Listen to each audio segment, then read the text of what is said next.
কোরআন শরীফে স্পষ্ট আছে, রাগ করার কোন সুরত নাই দোস্ত। আল্লাহ কোরআনে বলছে নাফরমান কুত্তার মতো। আল্লাহর কসম বেটা, এই নাফরমান বেনামাজি হাইওয়ান শোনো বেটা, সুদখোর শোন বেটা, এই ঘুষখোর বাটপার, ওজনে কম দাও যারা, মদখোর গাঁজাখোর ফেন্সিখোর বাবাখোর হারামখোর শোনো, আল্লাহ বলছেন নাফরমান কুত্তার মতো, কুত্তার মতো। ফামাসালুহু কামাসালিল কালব, কোরআন শরীফের আয়াত। জিজ্ঞেস করেন উলামায়ে কেরামকে, ফামাসালুহু কামাসালিল কালব, কালব মানে কুত্তা, নাফরমান কুত্তার মতো।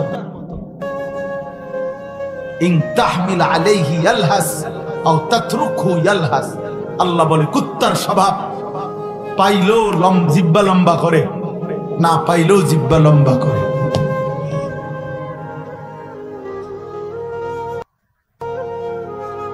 জিহ্বা লম্বা করে, বেচা কিনা হইলেও অতৃপ্তি, না হইলেও অতৃপ্তি। দুনিয়া পাইলেও কয় হইছে না, না পাইলেও কয় হইছে না। বেচতেছে মাল, জিঙ্গাইবেন কেমন কি অবস্থা ব্যবসা, না আগের এই ব্যবসা কি আর না আছে, মাল বেচে বাটফারে মাল বেচতেছে, এরপরেও কয় কি এর আগের ব্যবসা কি আর না আছে। কোন সময়ের ব্যবসা নাই, কোন সালের? মনে করেন আজ থেকে 200 বছর আগের ব্যবসা নাই, তো তুমি 200 বছর আগে জন্ম নিছো, তো সিটার তোমার আগের ব্যবসা করতে, তুমি আগের ব্যবসা নাই কি ভাই, এটা কি কথা? আগের ব্যবসা নাই আমি বুঝলাম, তা আপনি আগে আসিলেন নি, আমি তো আগে থাকলে আপনি কখন থাকতেন? কি কয় আগের বলে আগের ব্যবসা নাই, আগের ব্যবসা কোনটা? ব্রিটিশ আমলেরটা। তো তুমি ব্রিটিশ আমলে থাকলে এই আমলে কি তুমি বাইস্তানি? আহা, এটা কুকুরের মতো, এটা কিসের মতো? কুত্তার মতো। পাইলো লম্বা জিহ্বা, না পাইলো জিহ্বা লম্বা। এই জন্য যুবক মনে রাখো, সারা রাত উলঙ্গ ছবি দেখলেও তোমার শখ মিটবে না, কারণ যে কুত্তার স্বভাব। সারা রাত সারা পৃথিবীর নারী উলঙ্গ দেখলেও তোমার তৃপ্তি হবে না, কারণ এটা কুত্তার স্বভাব। নাফরমান কুকুরের মতো, সে দেখলো আফসোস, না দেখলো আফসোস। কিন্তু যার স্ত্রী আছে হালাল, তার স্ত্রী একজন হলেই তার 70 বছর তৃপ্তির সাথে পার হয়ে যায়।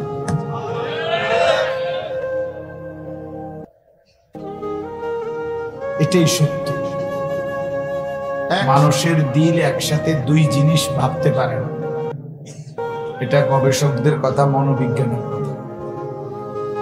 একই মুহূর্তে অন্তর 2 জিনিস ভাবতে পারে না। এই জন্য যার হাতে মোবাইল থাকে তার মনোযোগটা, দিলটা থাকে মোবাইলের দিকে, তার ফিকির থাকে একটু পর পরেই যে মোবাইলে ঠিক মতো উঠতেছে কিনা। তো মোবাইলে ঠিক মতো উঠতেছে, কিন্তু আমার জিন্দিগির কি অবস্থা? মোবাইলে 50,000 ওয়াজ একত্র থাকলে কি ফায়দা আমার জীবনে যদি কোনো পরিবর্তন না হয়? তাহলে এই এত বড় ওয়াজ মাহফিল,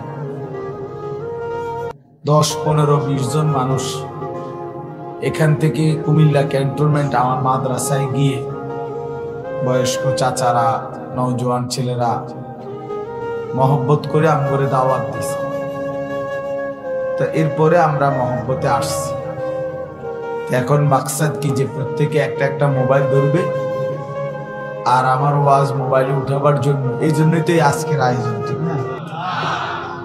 তাই অতএব যারা আমরা উপস্থিত হলাম, আমরাও উপস্থিত, বক্তাও উপস্থিত, সেই হিসেবে এই উপস্থিত অবস্থায় আল্লাহ তাআলা বলছে সশরীরে উপস্থিত থেকে কান এবং দিল পুরাপুরি একত্র করে যে ব্যক্তি আল্লাহর কথা শুনবে, আল্লাহ ওয়াদা দিছে নিশ্চয়ই তার জন্য এই কোরআনের মধ্যে উপদেশ নসিহত আছেই আছে, আছেই আছে। কোরআন শরীফের স্পষ্ট আয়াত, ইন্না ফি যালিকা লাযিকরা লিমান কানা লাহু কলবুন আও আলকাস সামআ ওয়া হুয়া শাহীদ। নিশ্চয়ই এই কোরআনের মধ্যে উপদেশ রয়েছে, নসিহত রয়েছে, যার দিল আছে, কান আছে এবং নিজে উপস্থিত আছে। আল্লাহ বলছে তাহলে দিল, কান এবং নিজে উপস্থিত, এই তিন জিনিস যে একত্র করছে, আল্লাহ তাআলা বলেন আমার কোরআনের মধ্যে তার জন্য নসিহত আছে। এজন্য প্রিয় ভাই, একজনের পর একজন বক্তা উঠলো আর নামলো, প্রতিনিয়ত মাহফিল হইল, বক্তা চেঞ্জ হইল, কিন্তু আমাদের জীবনের কোনো নড়াচড়া নাই। আমি যেমন ছিলাম তেমনই, যে যেমন প্রতিদিন একই রকম, এটা তো ইমানদারের পরিচয় হইতে পারে না। কোরআনুল কারীমের মধ্যে আছে, আল্লাহ তাআলা বলেন, ইয়া আইয়ুহাল্লাযীনা আমানুত্তাকুল্লাহ ওয়াল তানজুর নাফসুম মা কদ্দামাত লিগাদ।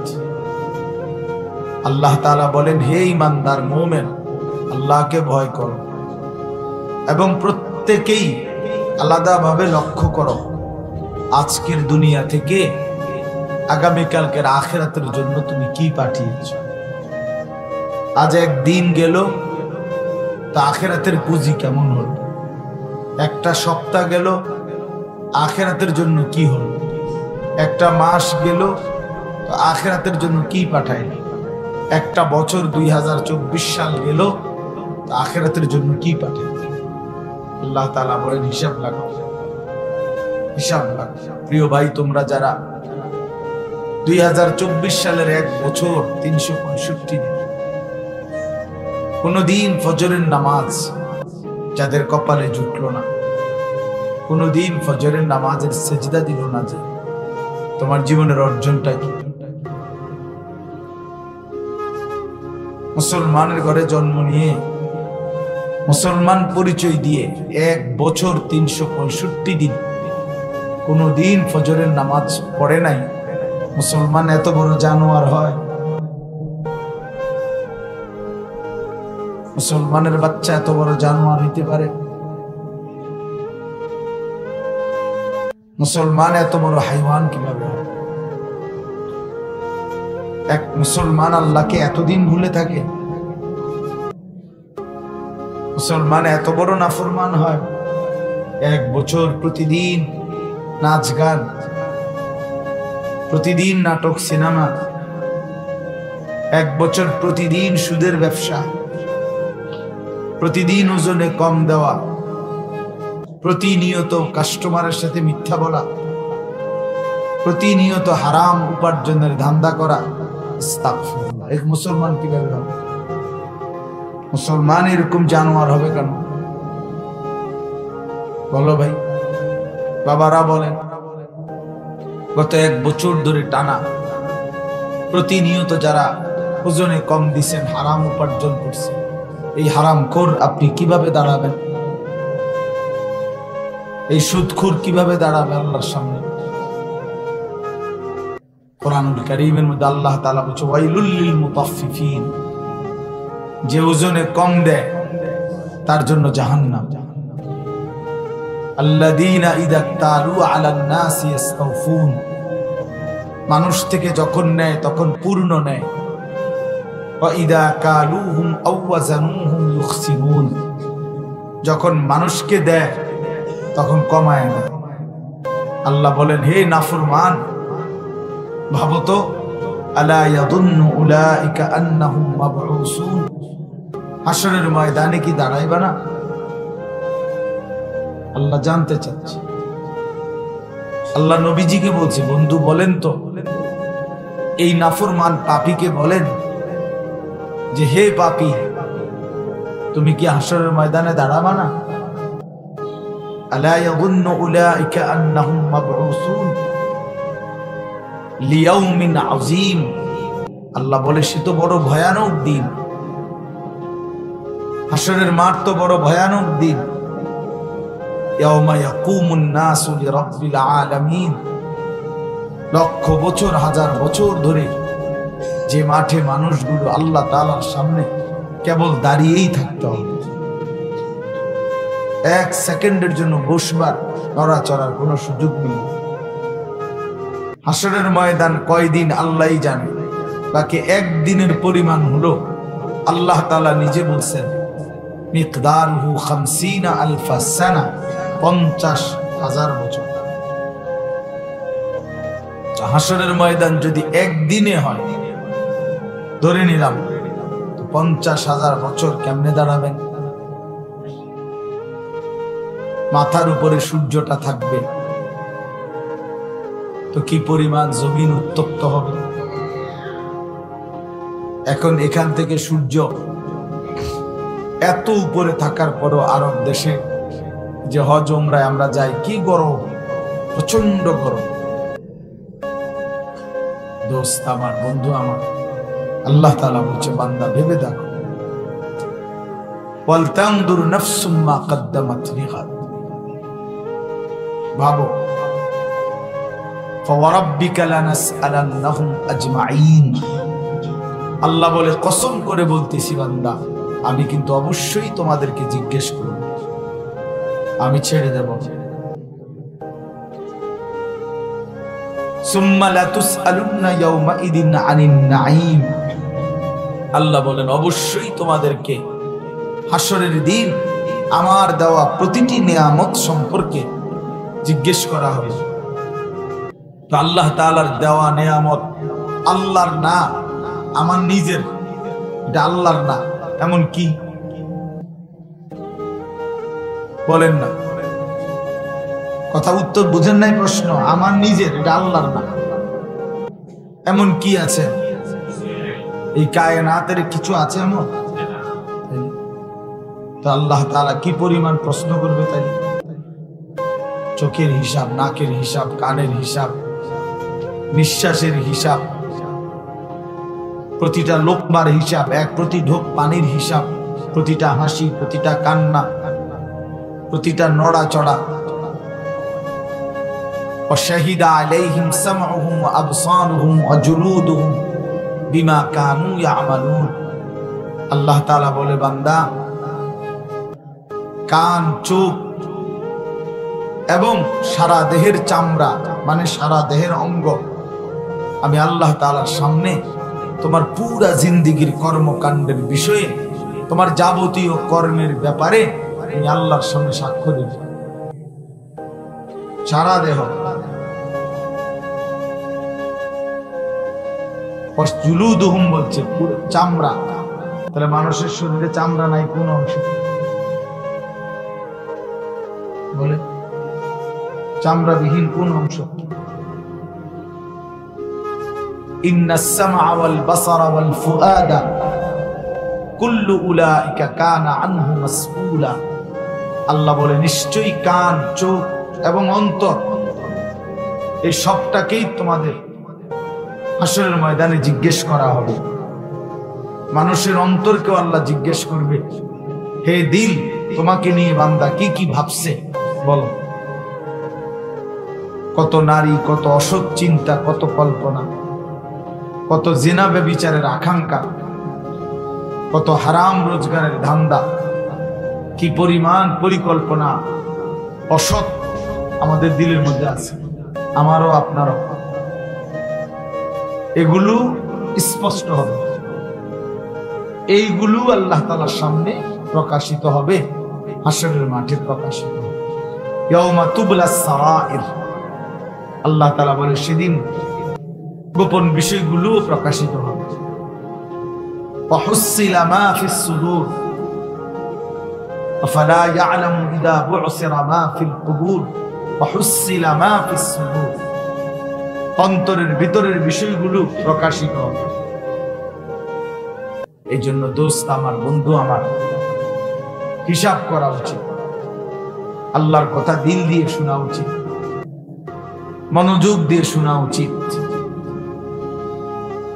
জীবনের কোনো পরিবর্তনই হলো না, নড়াচড়া হলো না। বক্তার পর বক্তা আসলো, জনপ্রিয় বক্তা, অজনপ্রিয় বক্তা, এটা কোনো বিষয় না দোস্ত। কোন বক্তার জনপ্রিয়তা দিয়ে আপনার কি আসে না? নওজোয়ান ভাই তুমি বলো, তোমার কি আসে না?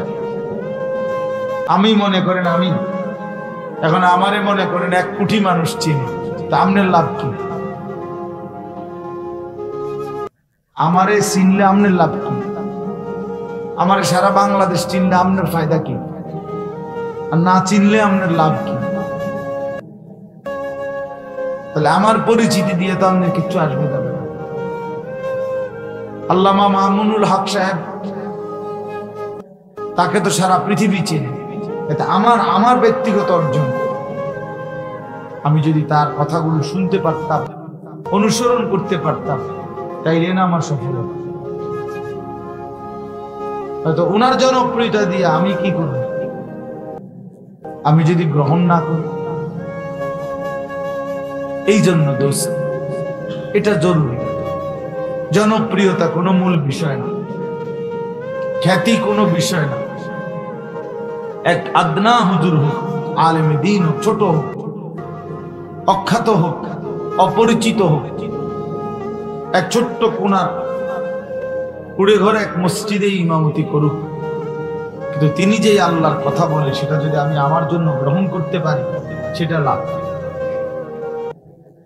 সেটা লাভ। তাইলে কেউ মনে করেন 10 জনের সামনে বক্তব্য দিল, কেউ 10,000-এর সামনে বয়ান করলো, এর কোনোটাই সফলতা কিংবা ব্যর্থতা না। 10,000 শ্রোতা হইলে সফল, 10 জন শ্রোতা হইলে ব্যর্থ, এটা কোরআন সুন্নাতে নাই। ইসলামে এমন কোনো বক্তব্য নাই। কথা বোঝেন নাই?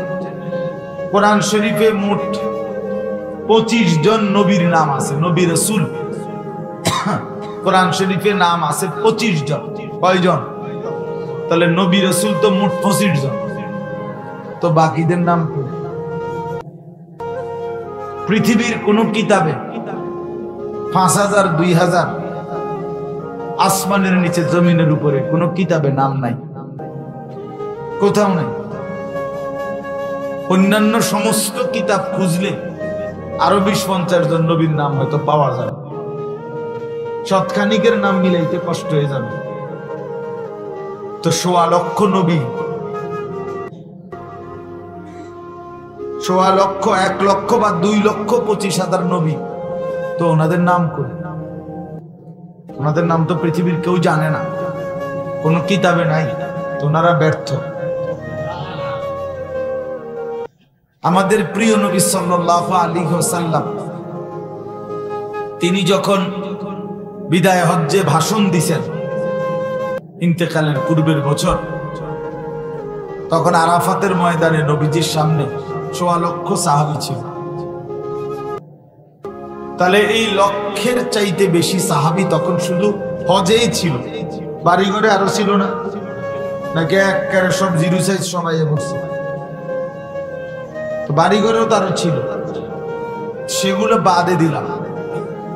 শুধু মাঠে উপস্থিত ছিল কত? 1.25 লক্ষ। পৃথিবীর কোন কিতাবে 10,000 সাহাবীর নাম, 5,000 সাহাবীর নাম নাই, নাই। সর্বোচ্চ 313 জন বদরি সাহাবী, ওনাদের নাম আছে একসাথে, আর আরো কিছু আছে। তো নয়তো 1000 খানিক, 2,000, 5,000 মিলানো যাবে, 5,000 হবে না। তোলে 1-2,000 সাহাবীর নাম পাওয়া যাবে, এটাও হবে না। তাহলে বাকি 1.25 লক্ষ সাহাবীর যদি 1,25,000 হয়, 5,000-এর নাম একটু বাইর করলাম, তো 1,20,000 সাহাবীর নাম যে পৃথিবীর কেউ জানে না। কি ভাই, ওনাদের নাম যে কোনো কিতাবে নাই, তাহলে এই সাহাবীরা তো নিশ্চয়ই ব্যর্থ। এবার বুঝছেন কি না? বলি, সফলতা কিংবা ব্যর্থতার জন্য সবাই চিনতে হবে, এটা জরুরি। আজকে আমাদের সমস্যা এটা। আমাদের নওজোয়ান, নতুন জেনারেশন, নতুন প্রজন্মের মূল ফিকির পাঞ্জাবিওয়ালা হোক, পাঞ্জাবি ছাড়া হোক, টুপিওয়ালা টুপি ছাড়া, আকসার অধিকাংশের ফিকির যে কোনো মূল্যে একটা লারা দিতেই বোঝাষ্ট, চিনতই আমার দরকার হইলে আমি মোটরসাইকেল মাথাতে লইলাম, চিন্তা লাইতে মানুষ একটা না একটা আইলকেল লাগাই দিতেই বোঝাষ্ট, কোনো না কোনো ভাবে আমার চিনতে হবে, মানুষ কোনো না কোনো ভাবে চিনতে হবে, পরিচিতি পাইতেই হবে। এই যে নেশা, নিজেকে পরিচিত করার, এটা কোনোভাবেই ইসলাম সম্মত তরিকা না। আল্লাহ তাআলা কোরআনুল কারীমের মধ্যে বলছে, ফালা তুযাক্কু আনফুসাকুম, নিজের সাফাই নিজে গাইও না, নিজের সাফাই যে গাইও না। আমরা যখন এক সময় বলি না, আমাদের দেশের রসিকতা করে যে বেটাই কইছি কই তাহাজ্জুদ উঠিত কিন্তু দেই তো না, লোক তো নাই। আরে লোক নেই, মানুষের সব আমাদের ঘরে থেকে উঠবো, লোক নেই, তাই নেই একমাত্র তাহাজ্জুদ করে শুনাইলেন আর কি। আমরা আগে শুনতাম এটা, ওই যে আমার 3 নম্বর হজের রুমালটা আছে, এগুলো আগে বলতো না যে 3 নম্বর হজের রুমাল খাইছে, 3 নম্বর হজের রুমাল আইলে 2 নম্বর হজে তো মনে কম্বল, এর আগের হজে তো সব।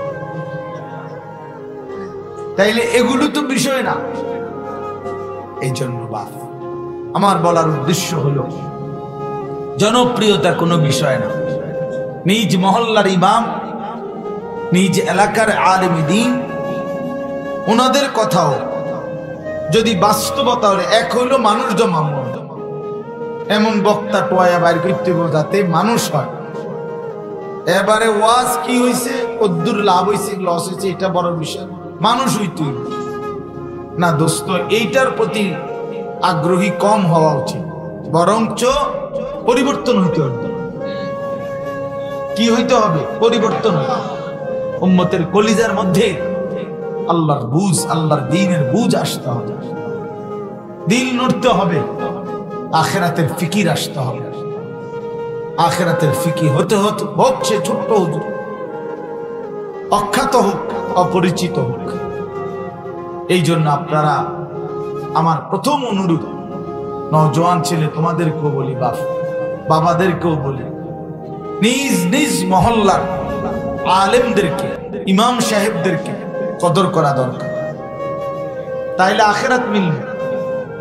প্রত্যেক জাতির জন্য, কওমের জন্য, অঞ্চলের জন্য আল্লাহ তাআলা পথ প্রদর্শক রেখেছে। ওয়ালিকুল্লি কওমিন হাদ, এটা কোরআন শরীফের আয়াত। আল্লাহ বলে লিকুল্লি কওমিন, প্রত্যেক সম্প্রদায়ের জন্যই রয়েছে হাদিন, পথ প্রদর্শক। তাহলে এভাবে আল্লাহ তাআলা নাই তো ওলামায়ে কেরাম ছিটাই দিলেন কেন? হুজুর শব্দ ঢাকা থাকলে ভালো আছে না, আল্লাহ তাআলা জমিনে এভাবে ছড়িয়ে দিলেন কেন? প্রত্যেক অঞ্চলে ওলামায়ে কেরাম আছে কিনা?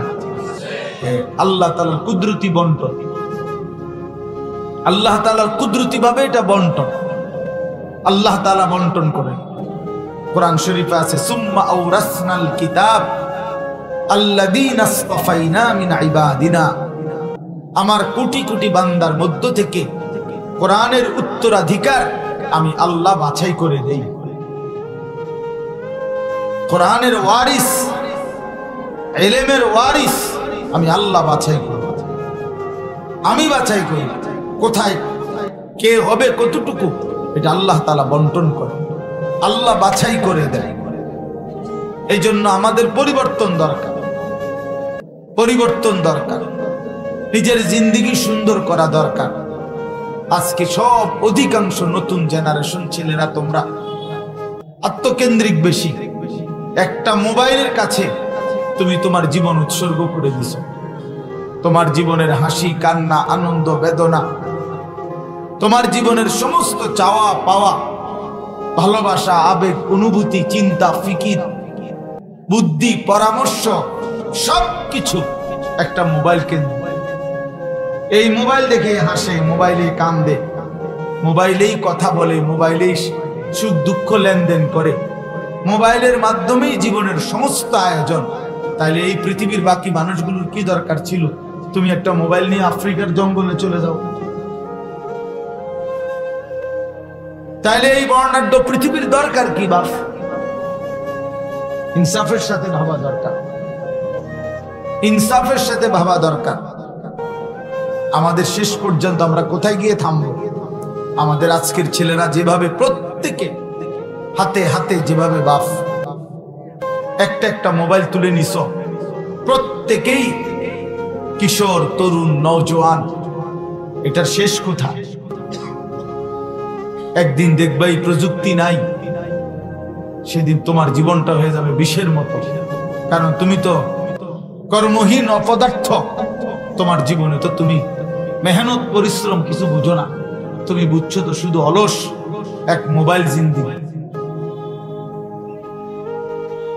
এটা নিশ্চিত অসংখ্য অসংখ্য পৃথিবীতে প্রযুক্তি নাই, ছিল, নাই, এগুলো থাকবে না।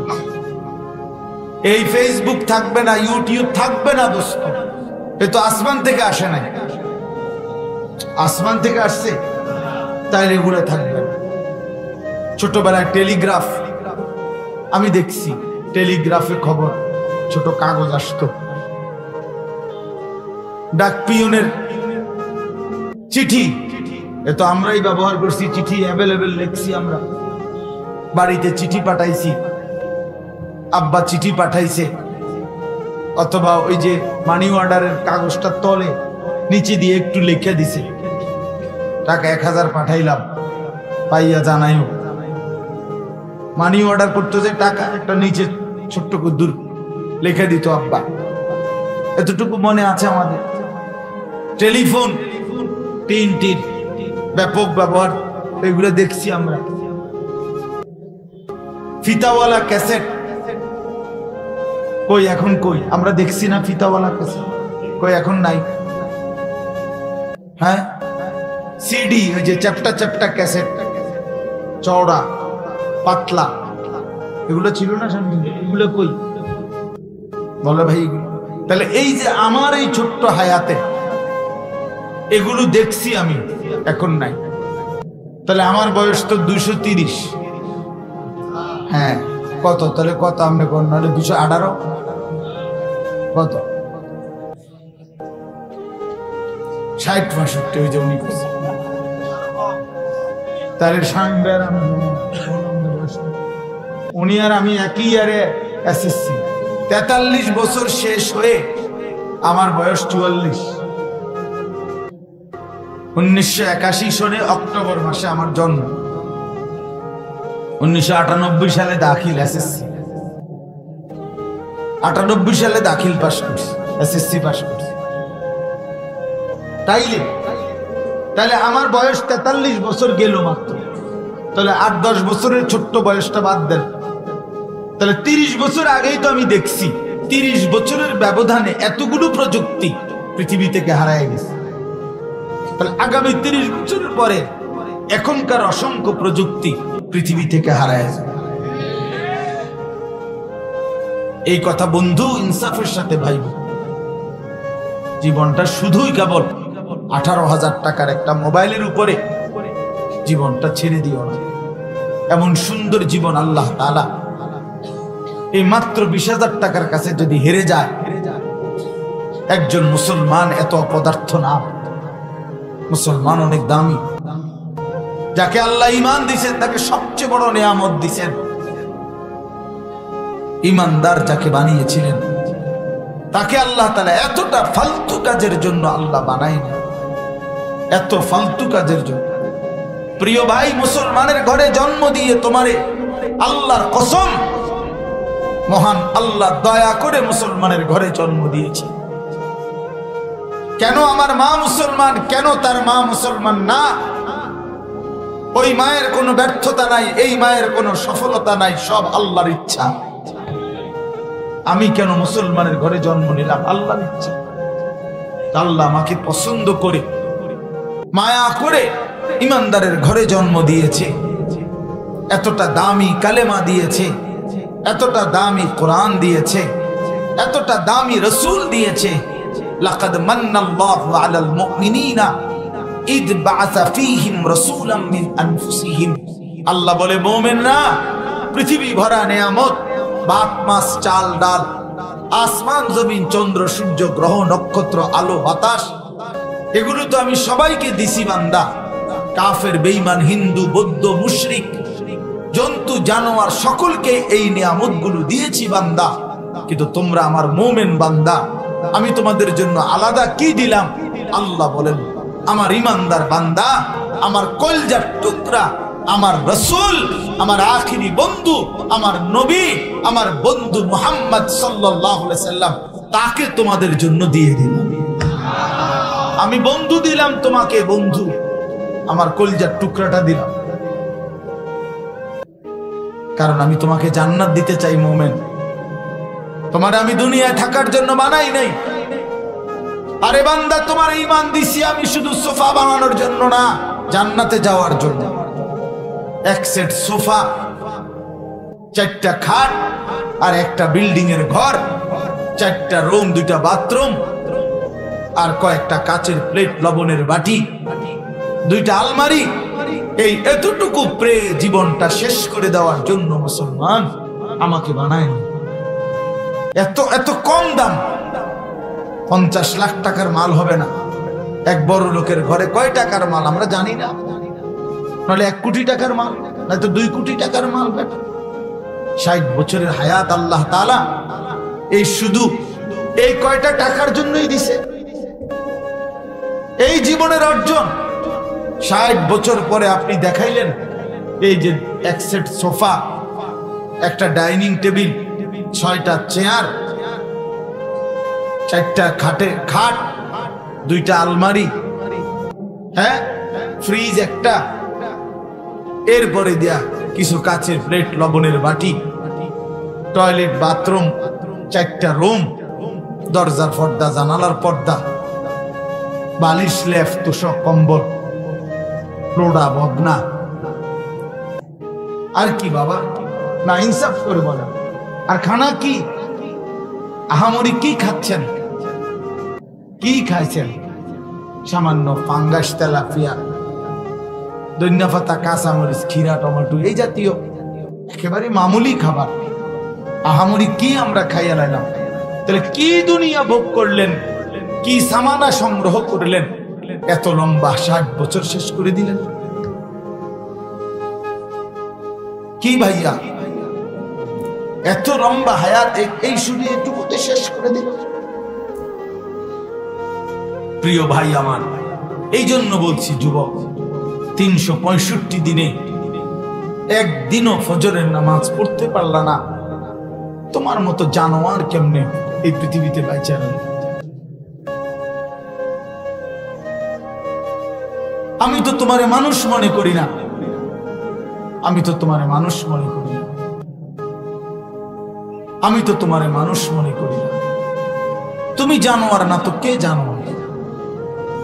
365 দিনে খোদার সেজদা যে দিল না, সে জানোয়ার না তো জানোয়ারটা কেন? সে জানোয়ার না তো জানোয়ার কি? কোরআন শরীফে স্পষ্ট আছে, রাগ করার কোন সুরত নাই দোস্ত। আল্লাহ কোরআনে বলছে, নাফরমান কুত্তার মতো।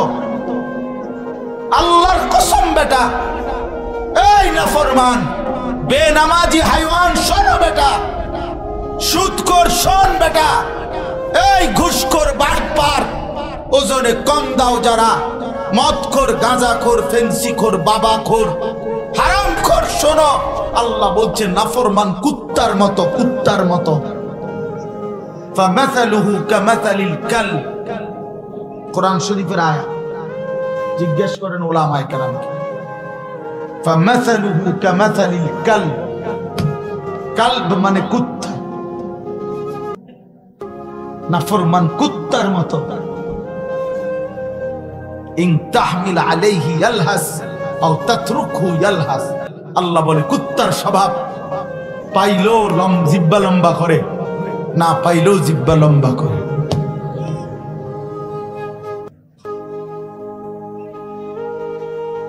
জিহ্বা লম্বা করে, বেচা কিনা হইলেও অতৃপ্তি, না হইলেও অতৃপ্তি। দুনিয়া পাইলেও কয় হইছে না, না পাইলেও কয় হইছে না। বেচতেছে মাল, জিঙ্গাইবেন কেমন কি অবস্থা ব্যবসা, না আগের এই ব্যবসা কি আর আছে, মাল বেচে বাটফারে মাল বেচতেছে, এরপরেও কয় কি এর আগের ব্যবসা কি আর আছে। কোন সময়ের ব্যবসা নাই, কোন সালের, মনে করেন আজ থেকে 200 বছর আগের ব্যবসা নাই, তো তুমি 200 বছর আগে জন্ম নিয়েছ, তো সিটার তোমার আগের ব্যবসা কিন্তু তুমি আগের ব্যবসা নাই। কি ভাই কি কথা, আগের ব্যবসা নাই আমি বুঝলাম, তো আপনি আগে আগে আসিলেন নি, আপনি তো আগে থাকলে আপনি কেমন থাকতেন, কি কয় আগের বলে আগের ব্যবসা নাই। আগের ব্যবসা কোনটা, ব্রিটিশ আমলেরটা, তো তুমি ব্রিটিশ আমলে থাকলে এই আমলে কি তুমি বাঁচতানি? আহা, এটা কুকুরের মতো, কিসের মতো? কুত্তার মতো। পাইলো লম্বা জিহ্বা, না পাইলো জিহ্বা লম্বা। এই জন্য যুবক মনে রাখো, সারা রাত উলঙ্গ ছবি দেখলেও তোমার সব মিটবে না, কারণ এই যে কুত্তার স্বভাব। সারা রাত সারা পৃথিবীর নারী উলঙ্গ দেখলেও তোমার তৃপ্তি হবে না, কারণ এটা কুত্তার স্বভাব। নাফরমান কুকুরের মতো, সে দেখলো আফসুস, না দেখলো আফসুস। কিন্তু যার স্ত্রী আছে হালাল, তার স্ত্রী একজন হলেই তার 70 বছর তৃপ্তির সাথে পার হয়ে যায়।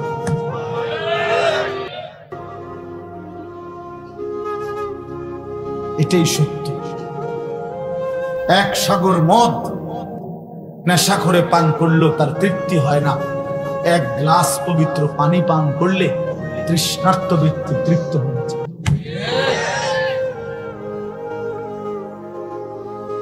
এই জন্য গুনাহ তৃপ্তি দেয় না, লোনা জলে তৃষ্ণা মিটে না। যে পানি লবণাক্ত, সেই পানিতে তৃষ্ণা মিটে না। ঠিক যেটা গুনাহ, এটা তৃপ্তি দেয়। এটা পেলেও জিহ্বা লম্বা, না পেলেও জিহ্বা লম্বা, কুকুরের সঙ্গে। আল্লাহ নবী সাল্লাল্লাহু আলাইহি সাল্লাম, এবার আপনি শুনেন, আল্লাহ বলছে কুকুরের মতো, আপনারা চাই নবী, চাই নবীর লগে একটু চাই, উনি কিছু কয়নি, তা আপনি শুনেন নবী কি কয়, আর দুনিয়া জিফা ও তালিবুহা কিলাব। নবীজি বলছে দুনিয়া একটা পচা লাশের মতো, আর এই দুনিয়ার পিছনেই যে দৌড়ায় সে কুত্তা। এবার কই যাইবেন? এবার যাইবেন আল্লাহ হচ্ছে কুত্তার মতো, রাসূলুল্লাহ সাল্লাল্লাহু আলাইহি ওয়াসাল্লাম বলছে কুকুর। এখন এখন কোথায় যাবেন? এই জন্য বাপ আমার, বন্ধু আমার, এটা ভাবা উচিত আমাদের। আমি ভাবনা একজনই শুনুক, আমার সংখ্যা নিয়ে কোনো পেরেশানি নেই। এখন হয়তো আমার বয়ানে বর্ষিত শ্রোতা একটু বেশি দেখা যায়। আলহামদুলিল্লাহ, আমার 21 বছরের জীবন এই ছোটখাটো ওয়াজের, তা আমি তো 1-2 মানুষের সামনে বয়ান করছি, বাড়ির কোনাতেও বয়ান করছি, যখন যেখানে সুযোগ দিছে সেখানেই বলছি। আমি সব সময় বলি, প্রধান বক্তা, বিশেষ বক্তা, অল্প বক্তা, শিকি বক্তা, সামান্য বক্তা, সাংঘাতিক বক্তা, এগুলো সব ধোঁকা। আসরের পরে বললে উনি সাধারণ বক্তা, রাত 10টার পরে বললে উনি প্রধান বক্তা। এটা কিভাবে সিদ্ধান্ত, কোন কিতাব থেকে বলেন? কথা বুঝেন নাই আপনি? রাত 10টার বক্তারে কয় প্রধান বক্তা, আর মাগরিবের পরের বক্তারে কয় সাধারণ বক্তা, বিশেষ বক্তা। এই ফয়সালা দিল কি জাতিসংঘ? তো এটা করতে গাইল, হয়তো কোনো কিতাবে নাই, এটা কোরআন সুন্নায় নাই। আল্লাহর কথা যিনি বলে, যখনই বলে, তিনি সমান দামি, তিনি প্রধান বক্তা, তিনি আহসান। এই এলাকার কোন আলেম বললে তিনিও দামি, সাদের দেশের কোন হুজুর এসে বললেও তিনি দামি। কথা বুঝছেন? এই মূল ফিকির আল্লাহর কথা বলতেছে। দামি এই কারণে, 10টার কারণে না, আসরের পরের কারণে কম দামি হয় নাই, রাত 10টার কারণে বেশি দামি হয় নাই। আল্লাহর কথা যখন বলে তখনই দাম, তখনই দাম। তাইলে ফজরের নামাজ কম দাম, জোহরের নামাজ বেশি দাম, আসরের নামাজ কম দাম, মাগরিবের নামাজ বেশি দাম এমন? তো 5 ওয়াক্ত নামাজ গুরুত্বপূর্ণ কিনা? সমান গুরুত্বপূর্ণ কিনা? তাইলে আল্লাহ আমাদেরকে বুঝার তৌফিক দান করুন। এই জন্য প্রিয় ভাই, আমি অনুরোধ করছি, আবারও বললাম, আপনাদের সাধারণ মুসল্লি যারা আছেন, বাবারা, আপনাদেরকে বলুন, আপনাদের নিজ নিজ মহল্লার আলেমদের কথা মনোযোগ দিয়ে শুনেন, মনোযোগ দিয়ে শুনেন। খ্যাতির মোহে পড়বেন না। আমগো হুজুরের চিনে কয়জন? না, চিনার দরকার নাই। বহুত সাহাবী করে কেউ চিনে না, বহুত নবীদের নাম কেউ জানে না। কি আমগো হুজুরের সবাই চিনতে হইব? হ্যাঁ বলেন। একজন আমার একদিন বলছে, আমি বললাম কে ওয়াচ করবা? আমরা কিছু টুকটাক করবো, এটা বেটকি মারছি, ফাজিল কথা। আমি বললাম কি কোন আপনি? টুকটাক ওয়াজ, টুকটাক ওয়াজ কিতাব কি রে ভাই? টুকটাক ওয়াজ কিতাব কয় টুক একটু কই ফুটে কেমন ব্যর্থ কথা কইলেন মিয়া। তা আমি বললাম আপনার হুজুর বলাতে এটা টুকটাক হয়ে গেল। কয় বুঝেন না হুজুর, আমরা হুজুর এলাকার হুজুর আর জানে কি, এলাকার হুজুর বলে জানে কি, ওটা খুব জানে। ওটা বিড়ি খাইতে খাইতে বহুত কিছু বুঝা লাগছে। আরে বাবা, পণ্ডিত কথা সাধনে বইবে বিড়ি খায়, 60 বছর হয়ে গেছে, এখনো বিড়ি সিগারেটের অভ্যাস ছাড়তে পারে নাই। অসভ্য মানুষ ছাড়ার কিচ্ছু না মিয়া, অসভ্যতায় ছাড়ার কিচ্ছু না এটা মিয়া। লজ্জাহীন মানুষ, লজ্জাহীন মানুষ মিয়া। এত বড় বুড়া মানুষ 60 বছর পরেও যে বিড়ি সিগারেট ছাড়তে পারে নাই, তার হায়া কম, শরম কম, লজ্জা কম মিয়া। তার কলজার ভিতরে কোনো আখিরাত নাই, পরকাল বলতে কিচ্ছু নাই বেটা। 60 বছরও হয়ে গেছে, এখনো মিয়া আখিরাত মনে পড়ার সময় হয় নাই।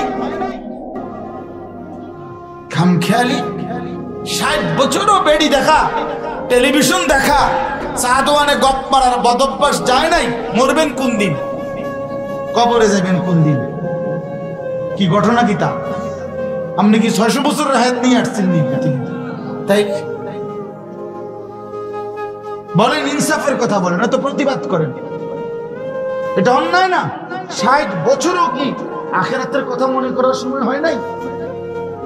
এখনো কথা কইলে গাইল্লা, এটা কি ধরনের বুড়া মানুষ? এখনো সুদের টিয়াটো, আর কি ধরনের ডাকায়? ছোটখাটো ডাকায়?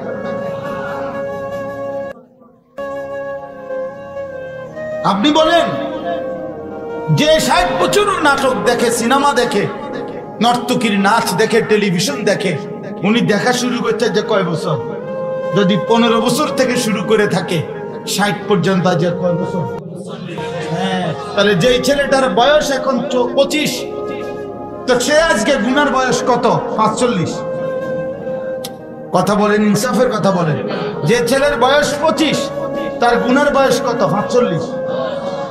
তো তাইলে আর এবারটার গুনার বয়স কত? তো তাহলে আপনি বেশি পাপি না? আপনি বয়স যেমন বুড়ো হয়েছে, গুনাও তো বুড়ো হয়ে গেছে, নাফরমানিও তো ফাইকা গেছে একদম। এই জন্য দয়া করে ইনসাফ করেন। আমি ভাবনা জাগাইতে চাইছি, করা না। আর আঘাত লাগলে সমস্যা কি? আপনি বিড়ি কেন আপনার গাত লাগবে না? আর না খাইলে আপনি চেতবেন কেন? বলে আমারে কইছেন, আমি আমাদের কইছি বুঝলেন, আমি টেলিভিশন চাই তো আমি কি আপনারা বলছি না? আপনি চেতেন কেন? আর আপনার এই বদ অভ্যাস থাকলে আপনি চেতলে আমার সমস্যা কি?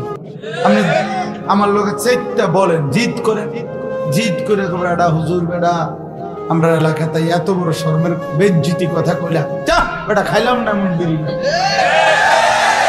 আমিও তো চাই আমার একটা তাল ওড়ক আপনার শরীরে নিয়ে, একটা জিদ ওড়ক আপনার শরীরে, যা বেড়া কোলাইনের বয়সী হুজুর বেটা আমার এত বড় কথা কইলে বেটা, যা খাইলাম না বেটা ফালাই দেন। এক চাচা একদিন কইছে এক মাহফিল, আলহামদুলিল্লাহ আমার ভালো লাগছে, ছেড়ে দিছে, ছেড়ে দেন আল্লাহর জন্য। বুজুর্গরা বলে, আল্লাহ ডেকে বলে, বান্দা বান্দা তুমি আমার জন্য গুনাহ ছেড়ে দাও। মান তারাকাহা মাখাফাতি আবদালতুহু ঈমানান ইয়াজিদু হালাওয়াতাহু ফি কলবিহি। খোদার কসম, আল্লাহ বলছে বান্দা আমার জন্য গুনাহ ছেড়ে দেখো, এক একটা গুনাহ ছেড়ে দিলে আমি আল্লাহ তোমার কলিজার ভিতরে এমন ঈমান দেব যে ঈমানের স্বাদ মজা তুমি তৎক্ষণাৎ পাইতে থাকবা। যুবক চোখ নামায় দেখো, চোখ তো তুলে দেখছো বহুদিন, নারী তো দেখছো বহুদিন, নামায় দেখো নিচের দিকে। খোদার কসম, নারী দেখা যেই পরিমাণ তোমার কাছে ভালো লাগছে, তার চাইতে চোখ নামাইয়া না দেখা প্র্যাকটিস করো 15 দিন, 20 দিন, 1 মাস, আল্লাহর কসম তোমার দিলে এর চাইতে বেশি সুখ বিরাজ করবে।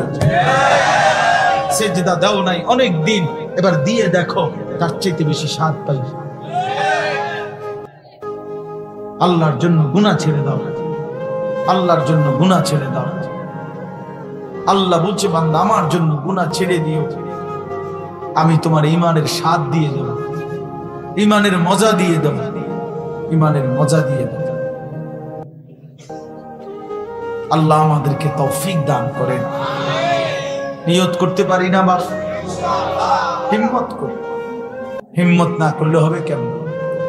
হিম্মত না করলে পৃথিবীতেও তো কোনো কাজ অর্জন হয়, আগে তো একটা সিদ্ধান্ত নিতে হয়। আল্লাহ তাআলা আমাদের বাবা, ভাই, চাচা, কিশোর, নওজোয়ান সকলকেই তৌফিক দান করেন। চলেন আমি আয়াতটুকুর তরজমা শুনাই। ছোট্ট একটা সূরা আমি পড়ছি, এই ছোট্ট সূরাটার নাম হলো আলাম নাশরাহ। 94 নম্বর সূরা, 30 নম্বর পারা, সূরায়ে আলাম নাশরাহ অথবা সূরাতুশ শারহ, এটাও বলে, একই শব্দ। এটা একটা ছোট্ট সূরা, মাত্র 8টা আয়াত, খুব সুন্দর। এই 8টি আয়াত আমাদের প্রিয় নবী সাল্লাল্লাহু আলাইহি সাল্লামকে লক্ষ্য করে আল্লাহ তাআলা ওনাকে বলছেন। আমাদের নবীজিকে লক্ষ্য করে আল্লাহ তাআলা সম্বোধন করে এই কথাগুলো বলছেন। এই 8 আয়াত, এই 8টা আয়াতের মধ্যে রাসূলুল্লাহ সাল্লাল্লাহু আলাইহি সাল্লামের 23 বছরের নবুয়তের জিন্দেগিতে আল্লাহ তাআলা নবীকে কিভাবে সাহায্য করেছেন, তার কাজে আল্লাহ তাআলা কিভাবে পাশে ছিলেন, এটার একটা সংক্ষিপ্ত বর্ণনা দিয়েছেন। এবং নবীজি সাল্লাল্লাহু আলাইহি সাল্লামকে মানুষকে আল্লাহর দিকে ডাকবার ক্ষেত্রে ওনার একটা স্পেশাল আমল নবীজিকে আল্লাহ তাআলা বাতলাইছেন, বলছেন। নবী সাল্লাল্লাহু আলাইহি সাল্লামকে আল্লাহ তাআলা কোরআনুল কারীমের মধ্যে অসংখ্য বিষয় এমন আছে যেগুলো অন্য নবীরা আল্লাহ তাআলার কাছে চেয়ে নিছে, আমাদের নবীকে আল্লাহ তাআলা না চাইতেই এমনি দিছে। এর মধ্যে এইটা, এই সূরার প্রথম আয়াতে একটা বিষয় বলছে আল্লাহ, এটা এমন একটা নিয়ামত যেটা অন্য নবী আল্লাহর কাছে খুঁজে নিছে, আমাদের নবীকে এমনি দিছে। মুসা আলাইহিস সালাম আল্লাহ তাআলার নবী। আপনারা এর আগে যে হুজুর বয়ান করলেন মাওলানা সাহেব, ফেরাউনের অনেক কথা আপনাদেরকে শুনাইতেছিল, ঠিক না? আমি তো কিছুটা শুনছি। তো এই মুসা আলাইহিস সালাম উনিও একজন বিখ্যাত নবী, রাসূল, বনি ইসরাইলের নবী। মুসা আলাইহিস সালাম যেদিন প্রথম আল্লাহ তাআলা ওনাকে বলছিলেন ইযহাব ইলা ফিরআউনা ইন্নাহু তাগা, মুসা ফেরাউনের কাছে যাও, সে খুব বেশি সীমা লঙ্ঘন করছে, নাফরমানি খুব বেশি করছে, তুমি তাকে গিয়ে আল্লাহর দিকে, দ্বীনের দিকে, আখিরাতের দিকে কালেমার দাওয়াত দাও। মুসা আলাইহিস সালাম তখন ছিলেন মাদায়েন, ওই যে ছোটবেলায় ফেরাউনের বাহিনীর ভয়ে চলে গেছিলেন। তো ওইখান থেকে আল্লাহ তাআলা যখন তাকে নবুয়তের জিম্মাদারি দিলেন, ফেরাউনের কাছে আসতে বললেন, তো মুসা আলাইহিস সালাম আসতেছিলেন। এই আসার পরে মিশরে আইসা ফেরাউনের কাছে এখন তিনি কালেমার দাওয়াত দিবে মুসা নবী। এই সময় কোরআন শরীফে আছে মুসা নবী আল্লাহর কাছে একটা জিনিস চাইছে। আল্লাহ, সে তো বাদশা, সে নিজেকে খোদা দাবিদার, সে তো জানতেন মানুষ না, সাধারণ কেউ না, কইয়া দৌড় দিয়ে নিলাম এমন না, বা সাধারণ কোনো লোক না, অনেক বড় ক্ষমতাধর অহংকারী জালেম বাদশা। তার সামনে আমি কালেমার দাওয়াত নিয়ে যাব, তো এত বড় বাদশার সামনে বলার ক্ষেত্রে আমার কলিজার ভিতরে যে পরিমাণ হিম্মত, ইস্তেকামাত, সাহস, বীরত্ব, ইলম, হিকমত, প্রজ্ঞা, বিচক্ষণতা, যা কিছু দরকার লাগে তার সামনে মুখ দাঁড়াইতে গেলে, বলতে গেলে, এই দ্বীনের কাজ, কালেমার দাওয়াত দিতে গেলে আপনি তার সবটা আমার অন্তরের মধ্যে আপনি দয়া করে দিয়ে দেন। এটা মুসা নবী চাইছে। এই দোয়াটাই হলো রব্বিশরাহ লি সাদরি ওয়া ইয়াসসির লি আমরি ওয়াহলুল উকদাতাম মিন লিসানি ইয়াফকাহু কওলি। আল্লাহ তাআলা বলেন মুসা আলাইহিস সালাম এটা আল্লাহর কাছে চেয়েছেন, রব্বি, আয় আল্লাহ, ইশরাহ লি সাদরি, আমার বক্ষ, আমার সিনা, আমার দিল উন্মোচিত করে দেন, প্রশস্ত করে দেন, দিল খুলে দেন, দিল খুলে দেন। অর্থাৎ আমার দিলের মধ্যে আপনার কালেমার দাওয়াত দিতে গিয়ে ঈমান, ইলম, হিকমত, আখলাক, তাকওয়া, হিম্মত, ইস্তেকামত, শুজাআত, যা দরকার, যত আর্থিক গুণ দরকার, আভ্যন্তরীণ যত গুণাবলী দরকার, আপনি এগুলা দেন। ওয়া ইয়াসসির লি আমরি, আমার বিষয়টা, আমার কাজটা, আমার জিম্মাদারিটা আমার জন্য সহজ করে দেন।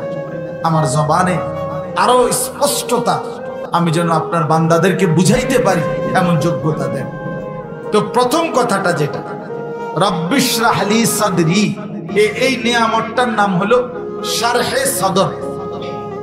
শারহে সদর অর্থ হলো বক্ষ উন্মোচন করা। কি করা বলেন? বক্ষ উন্মোচন করা, দিল খুলে দেওয়া, দিল প্রশস্ত করে দেওয়া। কোরআন শরীফে আছে, আল্লাহ বলছেন ফামান ইউরিদিল্লাহু আন ইয়াহদিয়াহু ইয়াশরাহ সাদরাহু লিল ইসলাম। সরাসরি কোরআনে আছে। আল্লাহ বলেন, আল্লাহ যাকে হেদায়েত দিতে চায় তাকে আল্লাহ তাআলা দয়া করে তার বক্ষ ইসলামের জন্য উন্মোচিত করে দেয়, দিল খুলে দেয়। তখন সে ইসলাম বুঝে, দ্বীন বুঝে, আখিরাত বুঝে, নিজের দায়িত্ব বুঝে, অটোমেটিকলি সে আল্লাহর পথে চলতে থাকে। দেখবেন ছিল তো সম্ভব, হঠাৎ বদলে যায়। হঠাৎ বদলে যায় এমন হয় না, আসলে হঠাৎ বদলায় না। হঠাৎ ঘুমের তুটটা একটা আব্দুল কাদের জিলানী হয়ে গেছে, বা ঘুমের থেকে ওইটাই বাইজিদ বোস্তামি হয়ে গেছে এমন না। বাইজিদ বোস্তামি নিজে কোনো ঘুমের তুটটা হয়েছে না, আরেকজন হইবে কেমন? তো আল্লাহ তাআলাই তার দিল, আল্লাহ যখন দয়া করে তো আল্লাহ তাআলা দ্বীনের বুঝ, আল্লাহর পথে চলার মতো তৌফিক আল্লাহ তার অন্তরের ভিতরে দিয়ে দেয়, তখন সে আল্লাহর পথেই চলতে থাকে। আফামান শারাহাল্লাহু সাদরাহু লিল ইসলাম ফাহুয়া আলা নূরিম মির রাব্বিহ। কোরআন শরীফে আছে, আল্লাহ বলেন, আল্লাহ যার অন্তর ইসলামের জন্য খুলে দিয়েছেন, তাকে আল্লাহ তাআলা কুদরতি ভাবে অন্তরের মধ্যে একটা নূর, আলো জ্বালিয়ে দেন। ওই আলোর পথ ধরে ধরে সে জান্নাত পর্যন্ত পৌঁছতে থাকে। এজন্য প্রিয় ভাই, আল্লাহর কাছে এই নিয়ামতটা চাইতে হয়, শারহে সাদর। এই জন্য আমরা মাদ্রাসায় পড়াকালীন আজীবন আমাদের উস্তাদরা সেই ছোট্টবেলায় মক্তবের সময় থেকে এটা শিখাইছে। আপনারাও যারা মক্তবে পড়ছেন তারা নিশ্চয়ই মক্তবের হুজুরের কাছ থেকেও এই দোয়াটা শুনছেন না? রব্বিশ রাহলি সাদরি ওয়া ইয়াসসির লি আমরি ওয়াহলুল উকদাতাম মিন লিসানি ইয়াফকাহু কওলি। তাহলে এই যে প্রথম নিয়ামতটা, রব্বিশ রাহলি সাদরি, শারহে সাদর, আল্লাহ যার অন্তর বাছাই করে, আল্লাহ যার দিলের মধ্যে আখিরাতের ফিকির, ঈমান, ইলম, আমল, তাকওয়ার দৌলত দান করে, তো তার জিন্দেগি তখন ঈমান আমলের পথে চলতে থাকে। এজন্য একটা কথা মাকে বলি, জরুরি কথা মনে রাখবেন, আল্লাহর কাছে নিজের জন্য, সন্তানের জন্য, পরিবারের জন্য ঈমান, আমল, আখিরাত চাইতে হয়, আল্লাহর কাছে চাইতে হয়। কোরআন শরীফে আছে, মুসা ইব্রাহিম আলাইহিস সালাম আল্লাহর কাছে দোয়া করছেন, অগণিত দোয়া। আমাদের পিতা ইব্রাহিম আলাইহিস সালাম কি বলেন? আমাদের পিতাকে, জাতির পিতাকে ইব্রাহিম আলাইহিস সালাম। মনে আছে তো না? আর কখনো ভুল হবে না তো? যা হইছে আগে হইছে, আর ভুল হতো না তো? সাবধান, আর যেন ভুল না। এই মোমেন এক গাতায় দুইবার পাও দেয় না। একবার যেহেতু দৌড়ছে, পলাইছে, আর যেন বাইক নাই। সাবধান, খুব খেয়াল রাখবে, আর যেন আইতো না। ইনশাআল্লাহ, মাশাআল্লাহ।